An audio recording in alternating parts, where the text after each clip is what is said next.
नमस्कार, स्वागत है आप सभी का हमारी आज की इस वीडियो में। आज की कहानी जापान की एक ऐसी लड़की की है दोस्तों, जिसने जिंदा रहते हुए भी 40 दिनों तक नर्क से भी बदतर जिंदगी को जिया। ये कहानी जापान की 17 साल की लड़की की है, जिसका नाम जुंको फुरुतो है और जिसके साथ ऐसी हैवानियत की गई कि जब इस केस की डिटेल को कोर्ट में पेश किया गया तो उसे सुनने के बाद वहीं एक आदमी कोर्ट रूम में बेहोश हो गया। कहानी 23 जनवरी 1989 को जापान की राजधानी टोक्यो से शुरू होती है। जापानी पुलिस टोक्यो से कुछ किलोमीटर दूर अयासे नाम के शहर से दो लड़कों को 19 वर्षीय लड़की के साथ बलात्कार करने के आरोप में गिरफ्तार करती है, जिनमें से एक का नाम हिरोशी मियानो और दूसरे का नाम जो ओगुरा था और दोनों आपस में दोस्त थे। उसके बाद पुलिस उनकी कुंडली निकालती है तो पता चलता है कि ये दोनों जापान के खतरनाक अपराधी गिरोह याकुजा के जूनियर सदस्य हैं और उन पर पहले से ही कई गुंडागर्दी के आरोप भी हैं। इसके बाद जांच ऐसे ही चलती रही और करीब 2 महीने से ज्यादा का समय बीत गया। 29 मार्च 1989 को जापानी पुलिस को उनके घर से एक लड़की के कुछ कपड़े मिले, जिसके बाद पुलिस ने उनसे सख्ती से पूछताछ की। जिसके बाद पुलिस ने दोनों को अलग अलग कमरों में बैठाकर पूछताछ शुरू की, लेकिन इन दोनों में से किसी ने भी मुंह नहीं खोला। इसके बाद पुलिस को याद आता है कि आज से तकरीबन 4 महीने पहले अयासे में ही एक महिला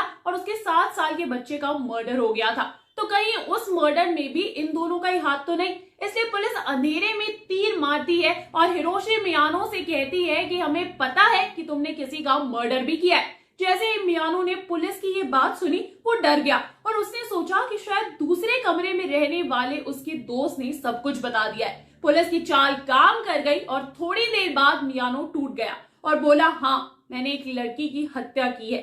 ये पुलिस के लिए बड़ी कामयाबी थी। जिसके बाद पुलिस उससे लाश के बारे में पूछती है तो मियानो पुलिस को लाश की जगह बताता है। जब पुलिस को शव मिला तो वो बुरी तरह से सड़ चुका था और वो जुंको फुरुतो का ही शव था। और फिर वो दोनों लड़के पुलिस को पूरी कहानी बताते। जुंको फुरुतो एक 17 साल की लड़की थी, जिसका जन्म 28 जनवरी 1971 को जापान के एक शहर में हुआ था। जुंको शुरू से ही पढ़ाई में अच्छी थी, जिसके कारण वो अपने स्कूल में काफी फेमस थी। जुंको को शुरू से ही पता था कि उसे पढ़ाई करके कुछ बड़ा करना है, इसलिए वो पढ़ाई पर पूरा ध्यान देती थी और पार्टी तक में भी नहीं जाती थी।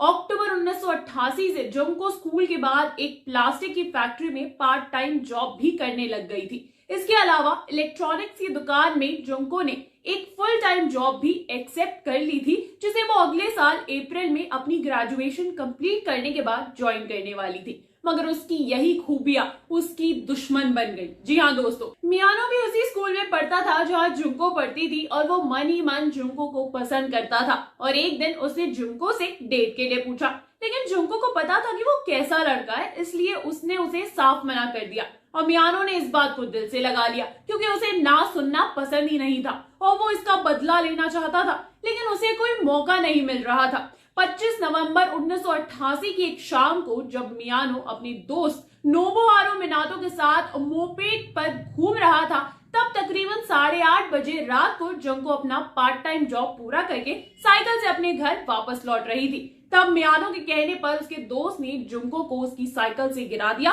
और वहां से भाग गया।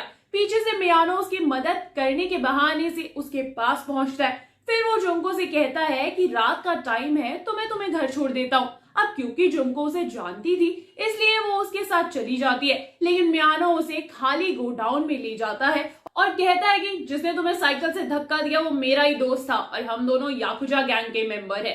मैं जैसा कह रहा हूँ वैसा ही करो और अगर तुमने शोर मचाया तो मैं तुम्हें मार दूंगा। मियानो की ये बात सुनकर जुंको डर जाती है। इसके बाद वो उसे मोलेस्ट करता है। इसके बाद वो जुंको को लेकर पास के एक होटल में जाता है। होटल पहुंचने के बाद वो एक बार फिर से उसके साथ बदतमीजी करता है और इसके बाद वो बड़े शौक से होटल के कमरे से अपने दोस्त मिनातो को फोन करता है, जहां उसके 2 और दोस्त जो ओगुरा और यासुशी वातानबे भी मौजूद थे। और फिर उनसे जुंको के साथ क्या क्या किया वो सब कुछ पुलिस को बता देता है। दोस्तों, इसके आगे क्या हुआ वो तो हम जानेंगे अपनी नेक्स्ट वीडियो में, लेकिन मैं आपको ये भी बता दूं कि ऐसे ही एक केस पे बेस्ड होने वाली है दृश्यम 3 भी। आपको कैसी लगी ये कहानी हमें कमेंट कर जरूर बताएं। साथ ही साथ इस वीडियो को लाइक करना, शेयर करना और हमारे चैनल बॉलीवुड स्टूडियोज को सब्सक्राइब करना बिल्कुल भी ना भूले। नमस्कार।